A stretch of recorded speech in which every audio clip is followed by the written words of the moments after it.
Hello ಎಲ್ರಿಗೂ ನಮಸ್ಕಾರ. Welcome back to Bhagya creation. ಯಾರ್ಯಾರಾಗೆ ನಮ್ಮ ಚಾನಲ್ ನೋಡ್ತಾ ಇದ್ದೀರಾ ದಯವಿಟ್ಟು ಸಬ್ಸ್ಕ್ರೈಬ್ ಮಾಡ್ಕೊಳ್ಳಿ. ನನ್ನ ವಿಡಿಯೋ ಇಷ್ಟ ಆದರೆ ಒಂದು ಲೈಕ್ ಕೊಡಿ.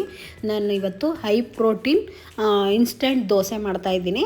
ಅದಕ್ಕೆ ಇಲ್ಲಿ ಹೆಸರು ಕಾಳು ಮತ್ತು ಇಲ್ಲಿ ಅಕ್ಕಿನ ಎತ್ಕೊಂಡಿದ್ದೀನಿ ನೋಡಿ. ಈ ಬೌಲಲ್ಲಿ ಎರಡೆರಡು ಬೌಲು ಸಮ ಪ್ರಮಾಣದಲ್ಲಿ ನಾನು ಅಕ್ಕಿ 2 ಬೌಲು ಮತ್ತು ಹೆಸರು ಕಾಳು 2 ಬೌಲು ತೊಗೊಂಡಿದ್ದೀನಿ.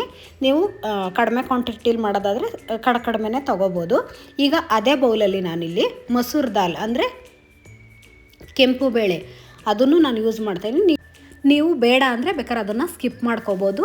ಇಲ್ಲ ನೀವು ಎಲ್ಲ ಥರದ ಕಾಳು ಹಾಕೋ ದೋಸೆ ಮಾಡ್ಬೋದು. ಮಸಾಲೆ ದೋಸೆ ತುಂಬಾ ಚೆನ್ನಾಗಿರುತ್ತೆ.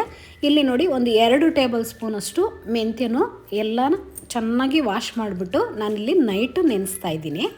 ಅಂದರೆ ಬೆಳಗ್ಗೆ ಎದ್ದ ತಕ್ಷಣ ತಿಂಡಿ ಏನು ಮಾಡೋದಪ್ಪ ಅಂತ ಯೋಚನೆ ಮಾಡುವಾಗ ಈ ರೀತಿ ನೈಟು ನಾವು ನೆನೆಸಿಟ್ಬಿಟ್ರೆ ಬೆಳಗ್ಗೆ ಆಟೋಮೆಟಿಕ್ಕಾಗಿ ಇನ್ಸ್ಟೆಂಟಾಗಿ ಮಾಡ್ಕೋಬೋದು. ಹೆಲ್ತಿಗೂ ತುಂಬಾ ಒಳ್ಳೆಯದು. ಎಲ್ಲ ನೆಂದು ನೋಡಿ ಈ ರೀತಿ ಆಗಿದೆ. ನೀವು ಎಷ್ಟು ಜನ ಇರ್ತೀರೋ ನೋಡಿಕೊಂಡು ನೀವು ಅದನ್ನು ಮಾಡ್ಕೋಬೋದು. ಇದು ಒಂದು 5ರಿಂದ 6 ಜನಕ್ಕೆ ಟಿಫನ್ ಆಗೇ ಆಗುತ್ತೆ. ಇವಾಗ ಒಂದು ಜಾರ್ ತಗೊಂಡು ಇವಾಗ ಹೆಸ್ರು ಕಾಳನ್ನ ನಾನು ಇಲ್ಲಿ ಹಾಕೋತಾ ಇದ್ದೀನಿ. ಅಂದರೆ ನಾನು 2 ಸಪ್ರೇಟ್ ನೆನೆಹಾಕಿದ್ದೀನಿ. ನೀವು ಬೇಕು ಅಂದರೆ 2 ಒಟ್ಟಿಗೆ ಬೇಕಾದರೂ ನೆನೆಹಾಕ್ಕೋಬೋದು. ಇಲ್ಲಿ ನಾನು 2 ಒಂದು 2 ಹಿಡಿಯುವಷ್ಟು ಹಾಕಿ ಈಗ ಅದ್ರ ಜೊತೇಲಿ ಸ್ವಲ್ಪ ಕೊತ್ತಂಬರಿ ಸೊಪ್ಪು ಒಂದು ಸ್ವಲ್ಪ ಹಾಕ್ಕೊಳ್ಳಿ. ಮತ್ತು ಇದ್ರ ಜೊತೇಲಿ ನಾನು ಒಂದು ಗೆಡ್ಡೆವಷ್ಟು ಬೆಳ್ಳುಳ್ಳಿ ಹಾಕೋತಾ ಇದ್ದೀನಿ. ಮತ್ತು ಇಲ್ಲಿ ಒಂದು 3ರಿಂದ 4 ಹಸಿರು ಮೆಣಸಿನ್ಕಾಯಿನ ಹಾಕೋತಾ ಇದ್ದೀನಿ. ಮತ್ತು ನೀವು ಶುಂಠಿ ಬೇಕು ಅಂದರೆ ಆ್ಯಡ್ ಮಾಡ್ಕೋಬೋದು. ನಾನಿಲ್ಲಿ ಶುಂಠಿ ಹಾಕೋತಾ ಇಲ್ಲ. ಮತ್ತು ಜೀರಿಗೆನೂ ಅಷ್ಟೇ ಬೇಕು ಅಂದರೆ ಹಾಕ್ಕೋಬೋದು. ನಾನಿಲ್ಲಿ ಪಾಲಕ್ ಸೊಪ್ಪನ್ನು ಹಾಕೋತಾ ಇದ್ದೀನಿ ಸ್ವಲ್ಪನ. ತುಂಬ ಗ್ರೀನರಿಯಾಗಿರುತ್ತೆ ಮತ್ತು ಟೇಸ್ಟು ಚೆನ್ನಾಗಿರುತ್ತೆ, ಹೆಲ್ತಿಯಾಗಿರುತ್ತೆ. ಹಾಗಾಗಿ ಎಲ್ಲ ಮಿಕ್ಸಲ್ಲಿ ಈ ರೀತಿ ಮಾಡಿಕೊಂಡ್ರೆ ತುಂಬ ಚೆನ್ನಾಗಿರುತ್ತೆ. ಈಗ ಸ್ವಲ್ಪ ನೀರು ಹಾಕ್ಬಿಟ್ಟು ಇದನ್ನು ರುಬ್ಕೋಬೇಕು.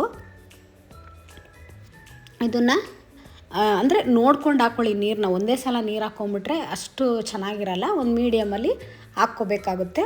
ನೋಡಿ ಈ ರೀತಿ ರುಬ್ಬಿದ್ರೆ ಎಷ್ಟು ಗ್ರೀನಾಗಿ ಕಾಣಿಸ್ತಾ ಇದೆ ನೋಡಿ. ದೋಸೆನೂ ಅಷ್ಟೇ. ಈಗ ಮಕ್ಳಿಗೆ ಒಂದೇ ಕಲರ್ ಮಾಡಿಕೊಡ್ತಾಯಿದ್ರೆ ಅವ್ರಿಗೂ ಬೇಜಾರಾಗ್ಬಿಡುತ್ತೆ, ಬೋರ್ ಆಗುತ್ತೆ. ಅದೇ ದೋಸೆ ಅದೇ ಇದು. ಬಟ್ಟು ನಾವು ಅಕ್ಕಿ ದೋಸೆ ಮಾಡ್ತಾಯಿರ್ತೀವಲ್ವ, ಅದ್ರ ಜೊತೇಲಿ ಈ ರೀತಿ ನಾವು ಕಾಳುಗಳ್ನ ಬಳಸಿ ಮಾಡೋದ್ರಿಂದ ಕೆಲವರು ಕಾಳು ಪಲ್ಯ ಮಾಡೋದ್ರಾಗಲಿ ಸಾಂಬಾರ್ಗೆ ಹಾಕೋದ್ರಾಗಲಿ ತಿನ್ನೋದಿಲ್ಲ. ಅಂಥವ್ರಿಗೆ ಈ ರೀತಿ ನಾವು ನೆನೆಸ್ಬಿಟ್ಟು ರುಬ್ಬಿ ಮಾಡಿಕೊಡೋದ್ರಿಂದ ತುಂಬ ಹೆಲ್ದಿಯಾಗೂ ಇರುತ್ತೆ. ಬಟ್ ಇನ್ಸ್ಟೆಂಟಾಗಿ ಮಾಡ್ಕೋಬೋದು. ಹಾಗಾಗಿ ಫಾಸ್ಟಾಗೂ ಆಗುತ್ತೆ ಮತ್ತು ಹೆಲ್ದಿಯಾಗೂ ಇರುತ್ತೆ. ಈಗ ನೋಡಿ ನಾನು ಇನ್ನೊಂದು ಬ್ಯಾಚನ್ನು ಅಷ್ಟೇ ಅದೇ ರೀತಿ ರುಬ್ಬಿಬಿಟ್ಟು ಈಗ ಎಲ್ಲ ಮಿಕ್ಸ್ ಮಾಡ್ಕೋತಾ ಇದ್ದೀನಿ. ನಿಮಗೆ ಯಾವಾಗ ಬೇಕೋ ಆವಾಗ ರುಬ್ಬಿಟ್ಟು ಮಾಡ್ಕೋಬೋದು. ನೆನೆಸಿಟ್ಕೊಂಡಿದ್ರೆ ನೀವು ಅಕಸ್ಮಾತ್ ನಿಮಗೆ ಬೆಳಗ್ಗೆ ಎಷ್ಟು ಬೇಕೋ ಅಷ್ಟನ್ನು ರುಬ್ಕೊಂಡು ನೀವು ಮಾಡ್ಕೋಬೋದು. ಮತ್ತು ಸಂಜೆ ನೈಟು ಕೆಲವ್ರಿಗೆ ಶುಗರು ಇದೆಲ್ಲ ಇರುತ್ತಲ್ವ, ಕೆಲವ್ರಿಗೆ ಬ್ರೇಕ್ಫಾಸ್ಟ್ ಬೇಕು ಅಂತಂದವರು ನೀವು ಜಾಸ್ತಿ ನೆನೆಸ್ಬಿಟ್ಟು ಮತ್ತು ಬೆಳಗ್ಗೆ ಮತ್ತು ಸಾಯಂಕಾಲ ಸಪ್ರೇಟು ನೀವು ರುಬ್ಬಿಟ್ಟು ಆವಾಗ ರುಬ್ಬಿ ಆವಾಗಲೇ ಮಾಡ್ಕೋಬೋದಲ್ವ. ಹಾಕಬೇಕಾದ್ರೂ ಮಾಡ್ಕೋಬೋದು. ಇಲ್ಲಾಂದರೆ ಒಂದೇ ಸಲ ರುಬ್ಬಿಟ್ಟು ನೀವು ಈ ರೀತಿ ಮಾಡ್ಕೋಬೋದು. ಬೆಳಗ್ಗೆ ಬ್ರೇಕ್ಫಾಸ್ಟಿಗೆ ಲಂಚ್ ಬಾಕ್ಸಿಗೆಲ್ಲ ನೀವು ಅರ್ಜೆಂಟಲ್ಲಿ ಮಾಡ್ಕೋಬೋದು. ಇಲ್ಲಿ ನೋಡಿ ನಾನು ರುಚಿಗೆ ತಕ್ಕಷ್ಟು ಉಪ್ಪನ್ನ ಹಾಕ್ಬಿಟ್ಟು ಎಲ್ಲ ಚೆನ್ನಾಗಿ ಮಿಕ್ಸ್ ಮಾಡ್ಕೋತಾ ಇದ್ದೀನಿ. ಅಂದರೆ ತುಂಬ ಗಟ್ಟಿಗೆ ರುಬ್ಬಿದಾಗ ನೀವು ದೋಸೆ ಹಿಟ್ಟಿನ ಹದಕ್ಕೆ ನೀವು ರೆಡಿ ಮಾಡ್ಕೋಬೇಕಾಗುತ್ತೆ. ತುಂಬ ಗಟ್ಟಿಯಾದ್ರೂ ಚೆನ್ನಾಗಿರಲ್ಲ.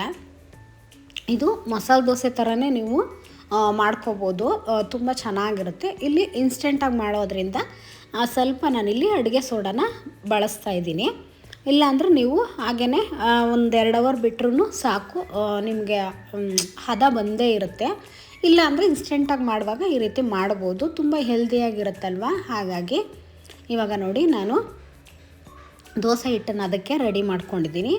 ಉಪ್ಪೆಲ್ಲ ಹಾಕಿದ್ಮೇಲೆ ಚೆನ್ನಾಗಿ ಒಂದು ಮಿಕ್ಸ್ ಕೊಟ್ಕೊಂಡು ಈ ರೀತಿ ಹದ ಇರಬೇಕು. ಆವಾಗ ನಮಗೆ ದೋಸೆ ತುಂಬ ಚೆನ್ನಾಗಿ ಬರುತ್ತೆ. ಇವಾಗ ಗ್ಯಾಸ್ ಹಚ್ಚಿಬಿಟ್ಟು ತವನ ಚೆನ್ನಾಗಿ ಕಾಯಿಸ್ಕೊಳ್ಳೋಣ.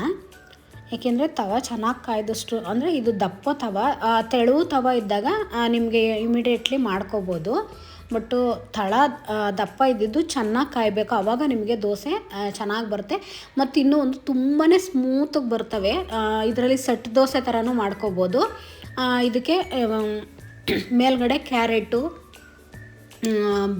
ತರಕಾರಿನೂ ನೀವು ಆ್ಯಡ್ ಮಾಡಿ ಮಾಡ್ಕೋಬೋದು, ತೊಂದರೆ ಇಲ್ಲ. ಇವಾಗ ಈ ರೀತಿ ದಪ್ಪಗೆ ಹಾಕ್ಬಿಟ್ಟು ಮೇಲ್ಗಡೆ ತರಕಾರಿ ಹಾಕೋರು ಅದು ಒಂಥರ ಡಿಫ್ರೆಂಟಾಗಿ ತುಂಬ ಚೆನ್ನಾಗಿರುತ್ತೆ, ಹೆಲ್ದಿಯಾಗಿ. ಕೆಲವ್ರಿಗೆ ಇಷ್ಟ ಆಗಲ್ಲ, ಆ ರೀತಿ ಏನು ಬೇಡ ಅಂತ ಪ್ಲೈನ್ ಕೇಳ್ತಾರಲ್ವ ಅಂಥವ್ರಿಗೆ ಈ ರೀತಿ ಮಾಡಿಕೊಡ್ಬೋದು. ನೀವು ಚೆನ್ನಾಗಿ ರೋಸ್ಟ್ ಮಾಡಿಕೊಂಡ್ರೆ ನಿಮಗೆ ಮಸಾಲೆ ದೋಸೆ ಥರನೇ ಬರುತ್ತೆ. ನಾನಿಲ್ಲಿ ಬೆಳಗ್ಗೆ ಬೇಗನೆ ನಾನು ಟಿಫನ್ ಮಾಡೋದ್ರಿಂದ ನಾನು ಆ ರೀತಿ ಎಲ್ಲ ಮಾಡ್ಕೊಳ್ಳೋದಕ್ಕೆ ಟೈಮೇ ಇರಲ್ಲ.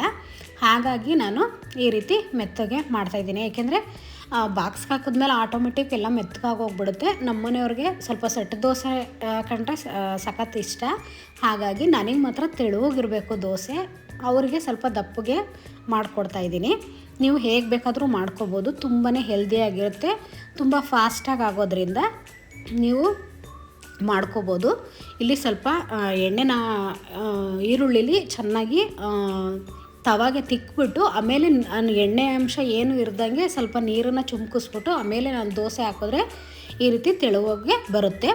ಇಲ್ಲ ಅಂತಂದರೆ ನೀವು ಸೆಟ್ ದೋಸೆ ಥರ ಒಂದು ಸೌಟು ಉಯ್ದುಬಿಟ್ಟು ಸ್ವಲ್ಪ ಇದು ಮಾಡಿದ್ರೆ ಆಯಿತು. ಇದಕ್ಕೆ ಹೀರೆಕಾಯಿ ಪಲ್ಯ ಮಾಡಿದ್ದೆ, ತುಂಬಾ ಚೆನ್ನಾಗಿತ್ತು ಟೇಸ್ಟು. ನೀವು ಒಮ್ಮೆ ಟ್ರೈ ಮಾಡಿ. ಇದಕ್ಕೆ ಬೇರೆ ರೀತಿ ಚಟ್ನಿ ಏನಾದರೂ ಮಾಡ್ಕೋಬೋದು, ನಿಮ್ಗೆ ಇಷ್ಟ ಬಂದಿದ್ದು ಮಾಡ್ಕೊಳ್ಳಿ. ತುಂಬಾ ರುಚಿಯಾಗಿತ್ತು. ಹೀಗೆ ನಮ್ಮ ಚಾನಲ್ನ ಸಪೋರ್ಟ್ ಮಾಡಿ, ಸಬ್ಸ್ಕ್ರೈಬ್ ಮಾಡ್ಕೊಳ್ಳಿ, ಶೇರ್ ಮಾಡಿ, ಕಮೆಂಟ್ ಮಾಡಿ. Thank you for watching.